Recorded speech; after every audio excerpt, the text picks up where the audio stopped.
구약 3절부터 31절까지 말씀, 저와 여러분이 한 절씩 교독하도록 하겠습니다.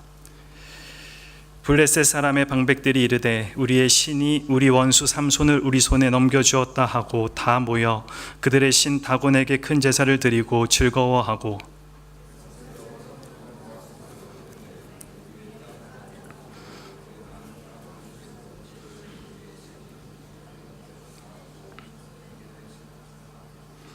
그들의 마음이 즐거울 때에 이르되 삼손을 불러다가 우리를 위하여 제주를 부리게 하자 하고 옥에서 삼손을 불러내매 삼손이 그들을 위하여 제주를 부리니라.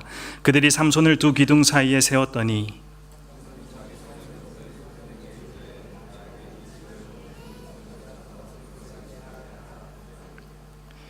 그 집에는 남녀가 가득하니 블레셋 모든 방백들도 거기에 있고 지붕에 있는 남녀도 3,000명 가량이라.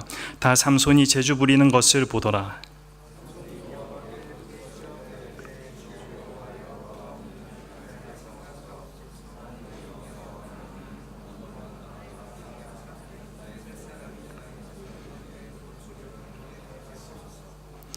삼손이 집을 버틴 두 기둥 가운데 하나는 왼손으로 하나는 오른손으로 껴 의지하고,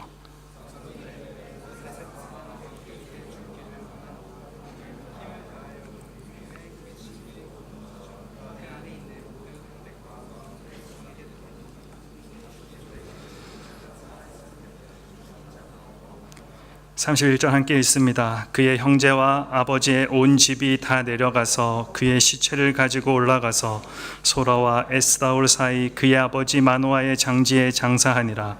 삼손이 이스라엘의 사사로 20년 동안 지냈더라. 아멘.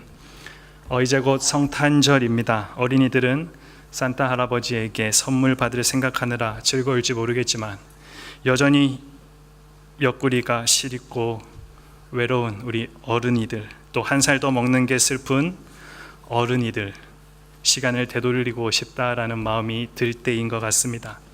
이때 우리들에게 필요한 것 한 가지 있다면 바로 타임 터너, 시간을 되돌리는 시계입니다.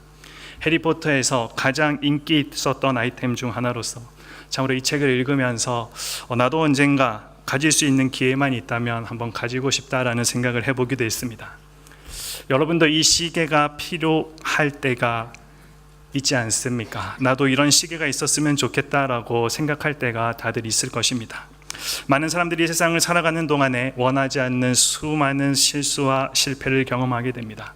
불행하게도 우리가 사는 이 사회는 점점 갈수록 경쟁이 치열해지고 있습니다. 그에 따라 실패의 가능성도 점점 더 높아만 가고 있습니다. 이런 현실 앞에 자신의 능력이 위축될 때가 참 많이 있는 것 같습니다. 그런 실수와 실패를 경험할 때면 우리는 다시 시간을 되돌리고 싶다라는 생각을 한 번쯤 하게 됩니다. 오늘 본문의 주인공 삼손도 그렇습니다. 우리가 잘 아는 삼손입니다. 힘이 너무나도 세었던, 정말 붙으면 그 누구도 이길 자가 없었던 삼손은 이스라엘 사사시대라는 역사의 무대에 아주 당당하게 등장했습니다. 그러나 20년이 지난 지금 삼손의 모습은 처음과 많이 달라 있습니다. 이스라엘 사사 중에서 처음으로 패배를 기록했습니다. 지금까지 사사들은 하나님의 함께 하심으로 늘 승리했습니다. 하지만 삼손만은 아닙니다. 하나님은 삼손을 떠나셨고 삼손은 붙잡혀서 사람들의 조롱거리가 되어 있습니다. 이전에 삼손의 모습을 아는 사람이라면 오늘 본문에 등장하는 이 삼손의 모습 상상할 수 없습니다. 이전에 삼손의 모습이 어떠했습니까? 자기 원하는 대로 참 마음대로 살았습니다. 그리고 삼손을 막을 사람 없었습니다. 그랬던 삼손이 지금은 어떻게 되어 있습니까? 블레셋의 곡식을 태우면서 그들을 골탕 먹였던 삼손이 지금은 감옥에 갇혀서 블레셋의 노예가 되어 맷돌을 돌리며 곡식을 갈고 있습니다. 거침없이 블레셋과 싸우며 나귀 턱뼈 하나로 무려 1,000명이나 무찔렀던 삼손이 지금은 놋줄에 묶여서 아무것도 할 수 없는 처지가 되어 있습니다. 마치 삼손은 높은 하늘을 마음껏 날아다니던 독수리와도 같았는데 지금은 날개가 완전히 꺾여버려서 바닥만 기어 다니고 있는 모습 같아 보입니다. 여러분들, 삼손의 마음이 어땠을까요? 눈앞은 캄캄하고 참 아무것도 보이지 않습니다. 지금 자신이 겪고 있는 그 현실을 바라보면서 내가 원하는 것은 이런 모습 아니었는데 그때 내가 왜 그랬을까? 내가 정말 무슨 일을 한 것일까?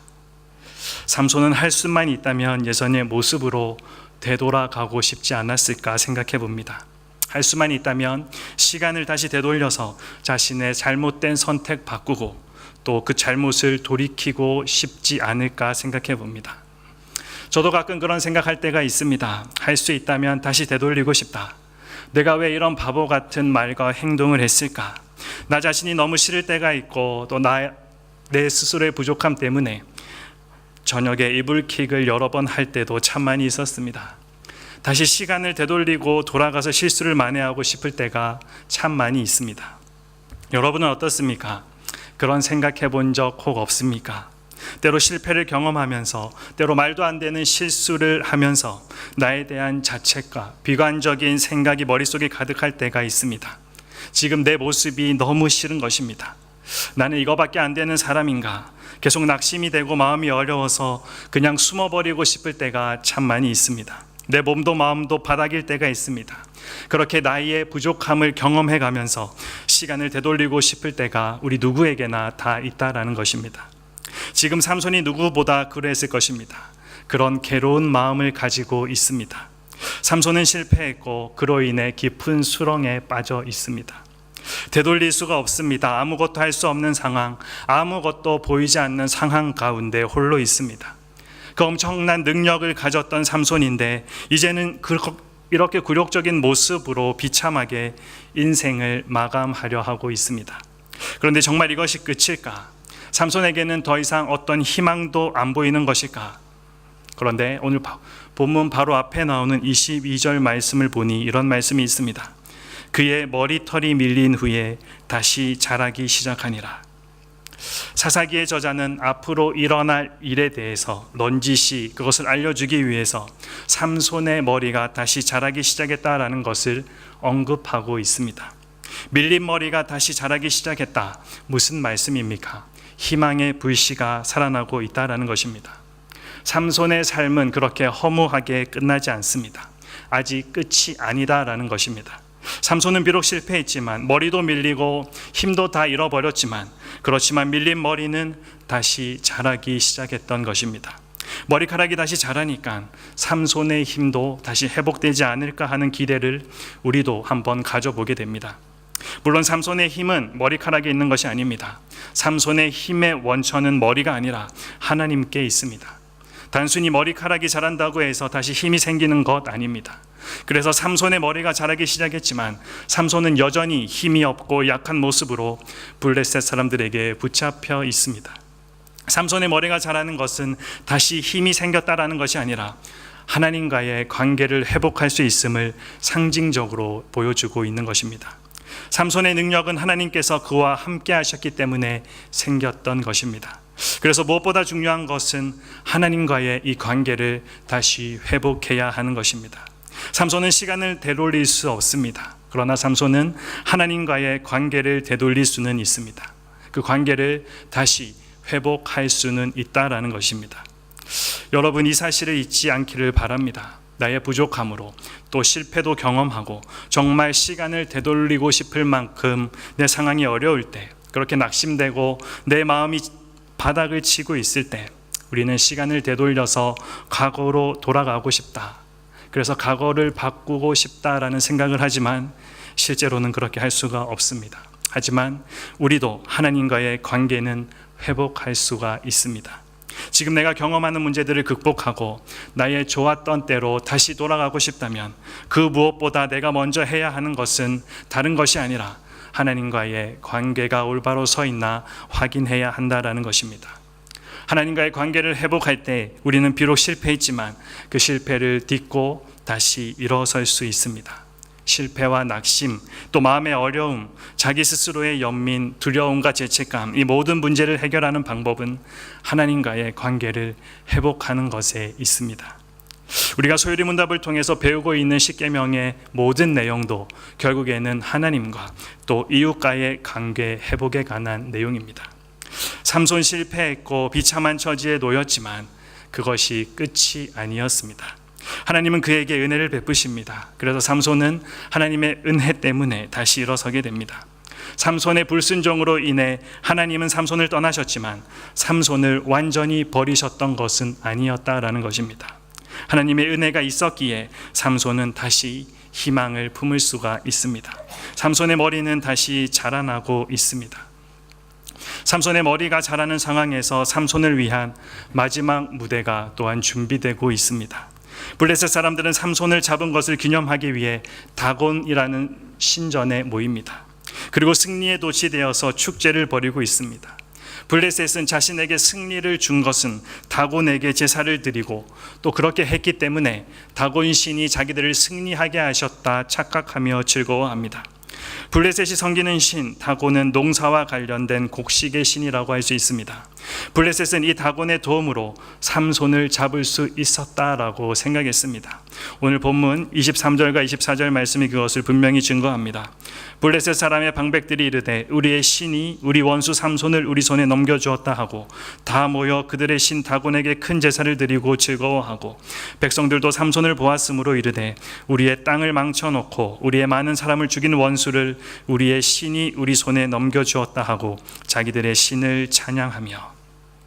블레셋은 삼손에 대해서 원수라고 표현합니다. 그들의 땅을 완전히 망쳐놓았고 곡식에 큰 피해를 끼쳤으며 뿐만 아니라 블레셋의 많은 사람들을 죽인 삼손을 원수라고 말하고 있는 것 참으로 당연합니다. 그런 원수 삼손을 다곤이 그들의 손에 넘겨주었기 때문에 신전에서 다들 모여서 그 다곤에게 제사를 드리며 찬양을 하고 있는 것입니다. 하지만 우리는 이것이 사실이 아니라는 것을 알고 있습니다. 삼손을 블레셋에게 넘겨준 것은 다곤 신이 아닙니다. 다곤에게는 아무런 능력이 사실은 없습니다. 다곤은 아무것도 할 수 없는 우상일 뿐입니다. 삼손이 블레셋에게 붙잡히게 된 것은 삼손이 불순종한 결과이고 다곤이 아니라 하나님께서 허락하신 일이었습니다. 신전에 있던 수많은 블레셋의 사람들, 3천이 넘는 많은 사람들이 모여서 축제의 분위기가 한창 무르익고 있을 때 블레셋 사람들은 삼손을 불러다가 제주도 부리게 하자 하고 그리고 온갖 일들을 시키게 됩니다. 그들의 원수를 공개적으로 조롱하며 그들의 흥을 돋우기 위해서입니다. 참으로 이 모습들을 통해 인간의 악함을 볼 수 있습니다. 이것이 어떤 결과를 낳게 될지 그들은 그때까지만 해도 잘 몰랐습니다. 블레셋은 축제의 흥을 돋우기 위해 삼손을 불렀지만 그로 인해 삼손에게는 마지막 복수의 기회가 준비되고 있었습니다.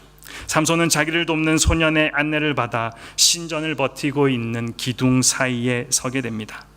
엄청난 일이 벌어지기 바로 전에 폭풍 전야와 같은 그 긴장된 순간이지만 블레셋 사람들은 아무것도 모르고 삼손을 보며 여전히 조롱하고 즐거워하고만 있습니다.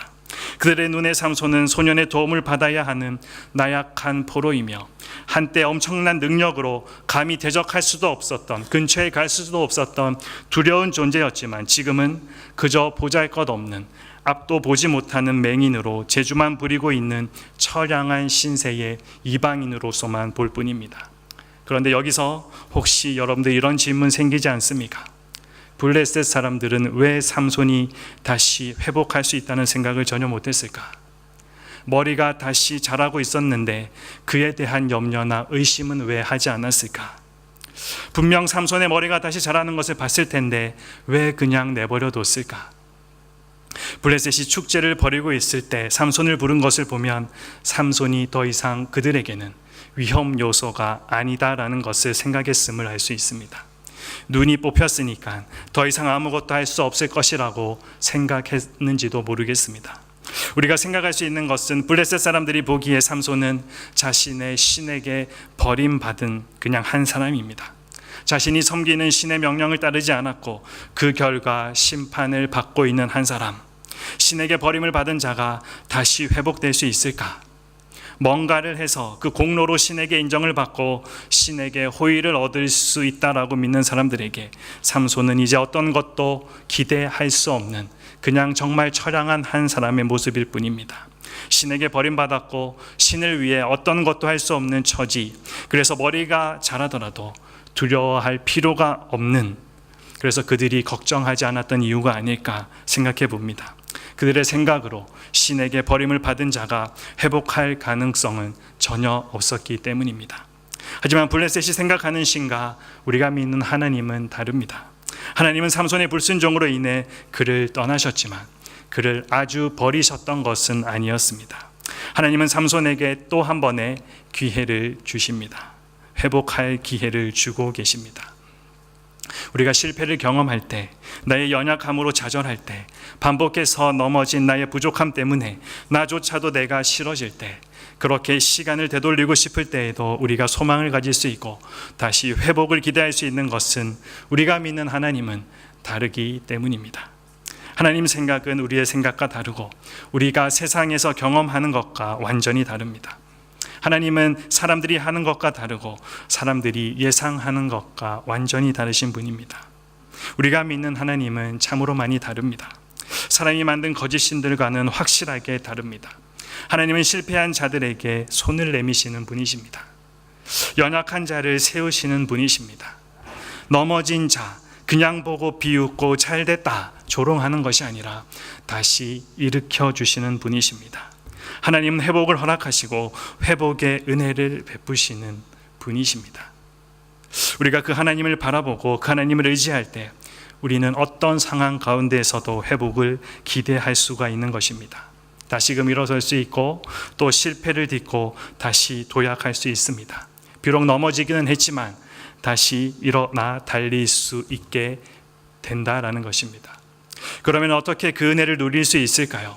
정말로 시간을 되돌리고 싶을 때, 실패와 나의 연약함으로 낙심될 때 하나님과의 관계를 회복하기 위해 회복하신 은혜를 경험하기 위해서 우리는 어떻게 해야 할까? 28절 말씀을 봅니다. 삼손이 여호와께 부르짖어 이르되 주 여호와여 구하옵나니 나를 생각하옵소서. 하나님이여 구하옵나니 이번만 나를 강하게 하사 나의 두 눈을 뺀 블레셋 사람에게 원수를 단번에 갖게 하옵소서 하고, 삼손은 마지막으로 하나님께 간절히 간구합니다. 하나님의 은혜를 구하고 있습니다. 그리고 삼손의 이 간절한 기도는 하나님의 응답하심을 받게 됩니다.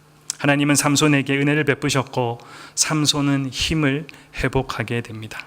삼손은 그 힘으로 신전의 기둥을 넘어뜨렸고 신전은 무너져서 그 안에 있던 블레셋 지도자들과 백성들 죽임을 당하게 됩니다.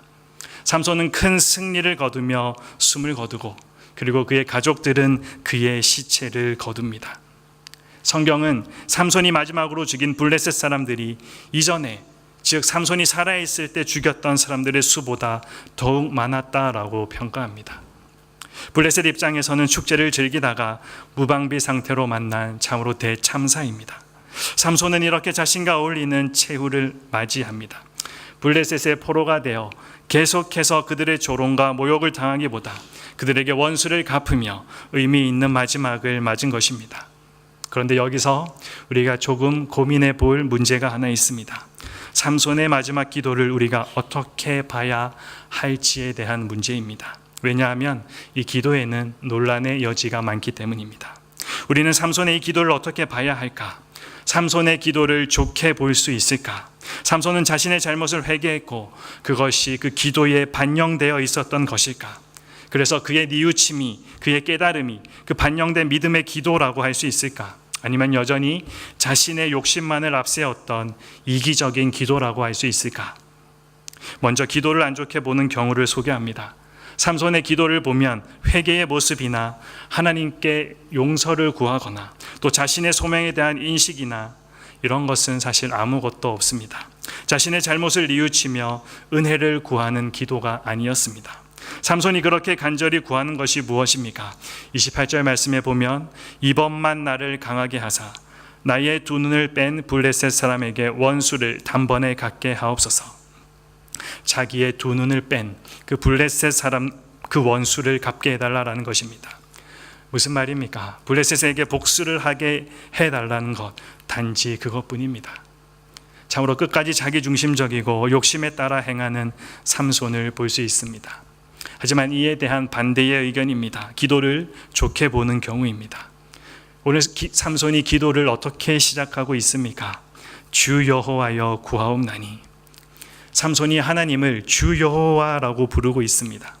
지금까지 여러분들이 집에 가서 삼손의 기록을 잘 보면 삼손은 하나님을 주라고 부른 적이 없었습니다. 그런데 삼손은 여기서 처음 하나님을 주라고 부르고 있습니다. 참고로 15장에 삼손의 첫 번째 기도에서 주라는 표현이 나오지만 우리말로 표현하면서 주라고 번역한 것이지 원래는 당신이라는 뜻입니다. 삼손의 이 기도는 하나님에 대한 그의 생각이 바뀌었음을 보여줍니다. 그리고 삼손이 하나님께 구합니다. 나를 생각하옵소서. 자신의 연약함을 알고 겸손히 하나님의 도우심을 구하고 있는 것입니다. 그동안 자기 힘으로 뭐든 할 수 있었는데 지금은 그렇게 할 수 없음을 고백하고 있습니다. 이제는 이 모든 것이 내가 아니라 하나님으로부터 온 것임을 삼손이 알고 있다라는 것입니다. 삼손은 이 사실을 절실히 깨닫고 하나님 앞에 낮아진 것입니다. 그렇기 때문에 하나님이 그의 기도를 응답하셨다라고 주장하는 사람들도 있습니다. 여러분도 어떤 생각이 더 맞을까요? 기도의 앞부분에 무게를 두면 기도를 우리는 참 좋게 볼 수 있고, 기도의 뒷부분에 무게를 두면 이 기도를 우리는 안 좋게도 볼 수 있습니다. 두 견해 모두 다 참으로 타당성이 있고 틀린 말 아닙니다. 그만큼 삼손의 삶이 엉망이었고 대조적으로 하나님의 은혜가 크다라는 것을 오늘 본문이 말해주고 있습니다. 개인적으로 지금까지 삼손의 기도를 참 안 좋게도 생각했었습니다. 너무나도 이기적인 모습 아닌가? 죽기 직전에도 끝까지 그런 모습 보여주는 거 아닌가? 그런데 또 다른 면에서 한번 생각해 보았습니다. 분명 삼손의 기도는 이기적이고 자기중심적인 기도가 맞습니다. 그런데 우리는 그것을 삼손의 부족함으로 봐야 할 것 같습니다. 삼손은 지금까지 자기중심적이고 참 자기 마음대로 그렇게 살아왔습니다. 그런데 지금에 와서 갑자기 그의 성품이나 생각하는 모든 것들이 한꺼번에 바뀐다라는 것이 가능할까? 삼손의 마지막 기도라면 사실 이런 기도가 되어야 하지 않을까? 주 여호와여, 나의 죄에 대해서 용서를 구합니다. 내가 눈물로써 회개하오니 나를 불쌍히 여겨주시고 하나님이 주신 사명 완수할 수 있도록 이번 한 번만 나를 강하게 하여 주시옵소서. 삼손은 그동안 이렇게 한 적이 없었습니다. 삼손은 전혀 훈련되지 않았던 사람입니다. 그렇기 때문에 너무나도 자기중심적인 기도가 삼손에게는 자연스러운 것이고 삼손에게는 어울리는 기도일 수도 있습니다. 그래서 삼손의 기도는 부족하고 이기적이지만 그럼에도 불구하고 그의 수준을 생각하면 우리는 긍정적으로 바라볼 수 있다는 것입니다. 그리고 또 한 가지, 지금 이 장면을 부정적으로만 보면 삼손에게서 하나님을 향한 믿음 찾아볼 수가 없습니다. 삼손의 생애를 보면 처음부터 끝까지 믿음의 사람이라고 보기 어려운데 그나마 그의 믿음을 볼 수 있는 것이 바로 이 기도하는 장면이기 때문에 그렇습니다. 삼손은 낮아질 대로 낮아지면져서 하나님이 떠난 자신이 얼마나 약한지를 보게 되었습니다. 그리고 그런 상황 속에서 삼손은 하나님께 마지막으로 구합니다. 주 여호와여 구하옵나니 나를 생각하옵소서. 삼손이 하나님께 기도하는 내용이 무엇입니까? 자신을 기억해달라, 자신을 주목해달라 기도하고 있습니다. 비록 자신은 하나님이 무시하셔도 되는 그런 일 저질렀지만, 그래서 하나님이 자신을 모른다 하셔도 정말 아무 할 말이 없지만 그럼에도 겸손히 하나님의 은혜를 구하고 있습니다. 마치 십자가의 강도가 인생의 마지막 순간에 예수님께 간구함으로써 은혜를 얻었던 것처럼 그와 같은 모습으로 우리는 생각할 수가 있습니다. 십자가의 한편 강도 예수님께 이렇게 구했습니다. 나를 기억하소서. 한국말에 한 번 실수는 병가지 상사라는 말이 있습니다. 전쟁하다 보면 이길 수도 있고 질 수도 있는데 한 번 졌다고 포기해버리면 큰 뜻을 이룰 수가 없기 때문에 큰 뜻을 이루기 위해서는 한두 번의 작은 승패에 집착하지 말아야 한다라는 뜻입니다. 여러분, 우리는 자주 넘어집니다. 자주 실패합니다. 하지만 우리 믿음의 선배들도 모두 그런 실패와 좌절을 경험했다라는 것 여러분도 알고 계십니까? 아브라함, 야곱, 모세, 다윗, 그들뿐만 아니라 수많은 신앙의 선배들이 우리처럼 시간을 되돌리고 싶을 때가 참 많이 있었습니다. 그러나 그들은 신앙의 실패 뒤에 더더욱 하나님을 붙잡았습니다. 참 그런 것 같습니다. 누구나 실패할 수 있고 실수할 수 있습니다. 영적인 전쟁에서도 마찬가지입니다. 우리는 연약하기 때문에 패배할 수 있습니다. 넘어질 수도 있습니다. 우리 안에 남아있는 죄악된 본성이 얼마나 끈질기고 무서운 적인지조차 우리는 미처 파악하지 못할 수도 있고, 또 사탄의 그 유혹과 이 세상의 시험을 인식조차 하지 못하면서 이 땅 가운데 살아갈 수도 있습니다. 잘못된 죄책감에 사로잡혀서 정말로 쓸데없이 자신을 채찍질할 수도 있고, 반대로 마땅히 가져야 할 죄책감을 아무 거리낌 없이 벗어 던질 수도 있습니다. 때로는 순전히 감정에 사로잡혀서 어리석은 결정 내릴 수도 있고, 게으름 피우거나 거짓말 밥 먹듯이 하거나 염려에 빠져 허우적거릴 수도 있습니다. 그러면서도 영적인 전쟁을 잘하고 있는 양 착각에 빠져서 또 교만해질 수도 있습니다. 또 초조함과 조급함 이기지 못해 하나님의 때를 기다리지 못할 수도 있습니다. 탐심에 사로잡히고 정욕에 이끌리고 복수심에 불타오를 수도 있습니다. 그러다가 삼손이 그랬던 것처럼 결국엔 드릴라를 만나 머리카락을 통째로 밀려버리는 경험, 우리도 할 수가 있습니다. 중요한 것은 지금 나의 상황과 처지가 아닙니다. 내가 어떤 실패를 경험했는지, 내가 얼마나 비참한 상황 가운데 있는지, 나의 현실이 어떠한지, 그런 외적인 것들보다 더 중요한 것이 있다면 그것은 바로 하나님의 은혜입니다. 그 어떤 것도 하나님의 은혜를 막을 수 있는 것이 없기 때문입니다.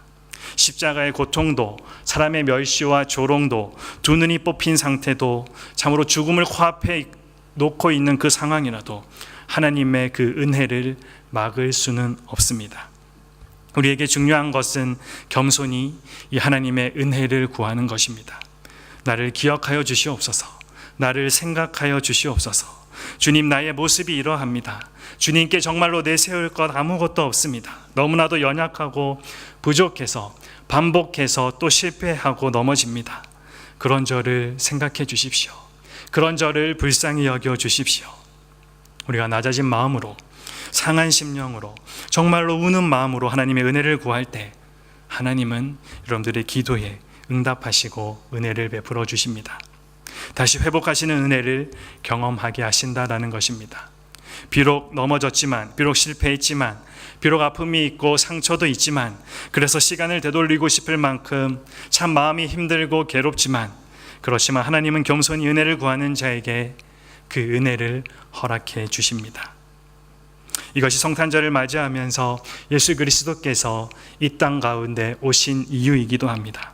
이사야서 61장 1절에서 3절 말씀에 예수님께서 이사야의 입을 통해서 자신의 말씀을 이렇게 하십니다.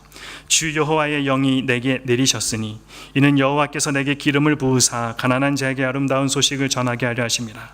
나를 보내사 마음이 상한 자를 고치며 포로된 자에게 자유를, 갇힌 자에게 노임을 선포하며 여호와의 은혜의 해와 우리 하나님의 보복의 날을 선포하여 모든 슬픈 자를 위로하되 무릇 시온에서 슬퍼하는 자에게 화관을 주어 그 죄를 대신하며 희락의 기름으로 그 슬픔을 대신하며 찬송의 옷으로 그 근심을 대신하시고 그들이 의의 나무 곧 여호와께서 심으신 그 영광을 나타낼 자라 일컬음을 받게 하려 하심이라.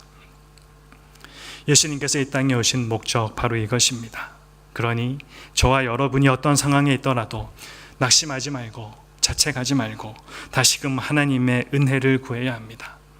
정말로 시간을 다시 되돌리고 싶을 만큼 마음이 무너지는 때라도 하나님의 은혜를 구하고 무엇보다 중요하고 우선되는 하나님과의 관계를 회복하게 해야 합니다.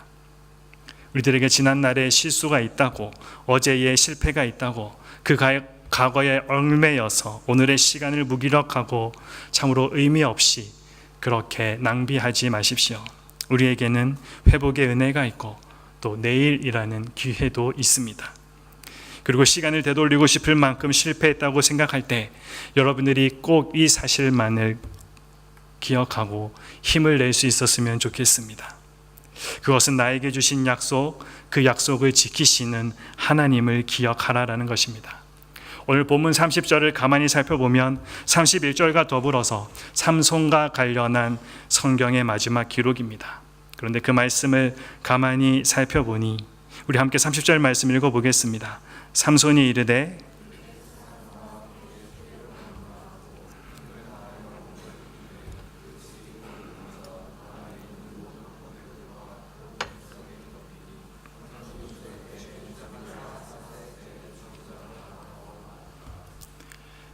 네, 삼손의 마지막을 기록하면서 이런 말씀이 기록되어 있습니다. 삼손이 죽을 때에 죽인 자가 살았을 때에 죽인 자보다 더욱 많았더라.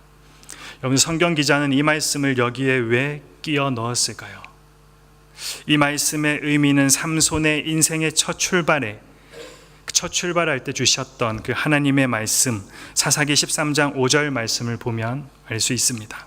5절 말씀에 보라, 내가 임신하여 아들을 낳으리니 그의 머리 위에 삭도를 대지 말라. 이 아이는 태에서 나옴으로부터 하나님께 바쳐진 나실인이 됨이라.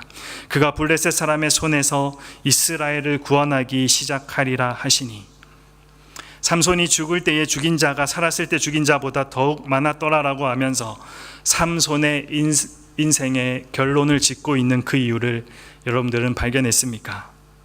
하나님께서는 처음 삼손과 관련한 말씀을 주실 때에 삼손으로 하여금 어떠한 삶을 살게 하실 것인가? 바로 블레셋의 손에서 이스라엘을 구원하기 시작하리라 라고 말씀하셨습니다. 그런데 그 약속하신 대로 정말로 신실하신 하나님, 그 약속을 신실하게 지키시는 하나님, 비록 타락하여 하나님께서 주신 사명과는 정반대의 길로만 나갔던 삼손이었지만 그런 삼손을 빚으사 결국 약속을 지키시는 하나님을 발견하게 됩니다. 그리고 또 한 가지 정말 눈물나게 감격스러운 게 한 가지 더 있습니다. 그것이 여러분들은 무엇인지 아십니까? 믿음의 장이라고 불리는 히브리서 11장에 우리에게 참으로 본이 되고 귀감이 되는 믿음의 인물들이 쭉 열거되어 있는데, 거기 11장 32절 말씀에 보면 내가 무슨 말을 더 하리요? 기드온, 바락, 삼손, 입다, 다윗 및 사무엘과 선지자들의 일을 말하려면 내게 시간이 부족하리로다. 기드온, 바락, 그리고 그 다음에 누구의 이름이 기록되어 있습니까? 삼손의 이름이 기록되어 있습니다. 여러분, 이것이 믿어지십니까? 아무리 보고 또 다시 살펴보아도 삼손은 분명히 실패한 인생이었습니다. 그런데 하나님께서는 놀랍게도 이런 실패한 인물 삼손을 모든 사람들이 본으로 삼을 만한 그 믿음의 인물의 명단에 등재시키고 있다라는 사실입니다. 여러분, 이것 보면서 아무런 감동이 없습니까? 우리의 모습을 한번 돌아보십시오. 나는 내 삶을 허비하고만 있는 것 같은데, 나는 참 어리석어서 하나님의 뜻이 무엇인지도 모르고 그렇게 살아가고 있는데, 내가 내 모습을 보아도 그렇게 초라하기 짝이 없는데, 참 나는 영락없이 눈이 뽑혀 정말 사람들의 조롱거리가 되어 있는 삼손과 같은 모습인데, 신실하신 하나님께서는 우리들에게 이렇게 말씀하십니다. 네 삶, 네 인생 결코 헛되지 않다.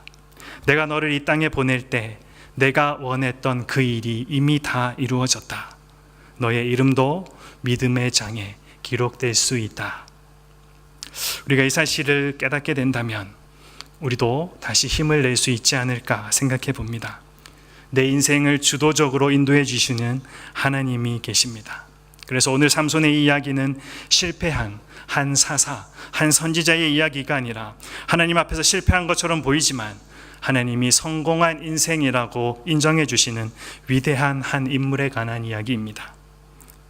우리의 삶은 하나의 과정입니다. 성공과 실패, 사실 그것도 딱히 없습니다. 오르락내리락을 반복하면서 우리의 삶의 방향을 향해 걷고 있는 것입니다. 그 여행길에 멀미가 날 때도 있습니다. 멀미가 나더라도 침착하게 마음을 다스려야 합니다. 그 여행의 길의 쉽고 어려움은 사실 중요하지 않습니다. 포기하지 않고 계속 걷는 것이 더 중요합니다. 저와 여러분의 목표는 높이 올라가는 것이 아니라 끝까지 그 길을 가는 것입니다. 나의 연약함을 하나님의 은혜가 아닌 다른 것으로 계속해서 덮으려 하거나 채우려 하지 마십시오. 다른 것으로는 절대 덮을 수가 없습니다. 하나님의 은혜로 내 삶을 다시 정비했으면 좋겠습니다. 그러면 여러분의 실패는 결코 헛되지가 않을 것입니다. 여러분의 그 아픈 경험은 주님의 은혜로 회복되어 여러분들을 보다 더 성장하게 할 것입니다. 저는 여러분들이 그 은혜를 놓치지 않기를 바랍니다. 우리도 삶의 맨 마지막 기록에 이런 놀라운 하나님의 개입하심의 그 은혜로 네 인생은 비록 부실했지만 내가 너에게 원했던 그 모든 사명을 참 다 이룬 멋진 삶이었다. 그렇게 하나님께 들을 수 있으면 얼마나 좋을까 상상해 봅니다. 우리 삶의 또 하나의 챕터를 마무리해 가고 또 새로운 한 해를 기대하는 마음으로 꿈꾸는 이때에 여러분들 이 한마디를 꿈꾸면서 이번 한 주간 또 날마다 그리고 새 힘을 얻어가는, 그래서 하나님께 주실 새해 참으로 이 말씀 붙잡고 달려나가는 우리 모두가 되기를 주님의 이름으로 축복합니다. 기도하겠습니다. 하나님 참 감사합니다. 참 삼손 사사로서 많은 일 하였는데 우리들에게 기억되는 모습은 힘이 좋은 장사였다라는 사실과, 그리고 그의 마지막 죽음, 참 너무나도 안타깝기도 하고 또 이해가 되지 않는 죽음을 맞이했던 삼손.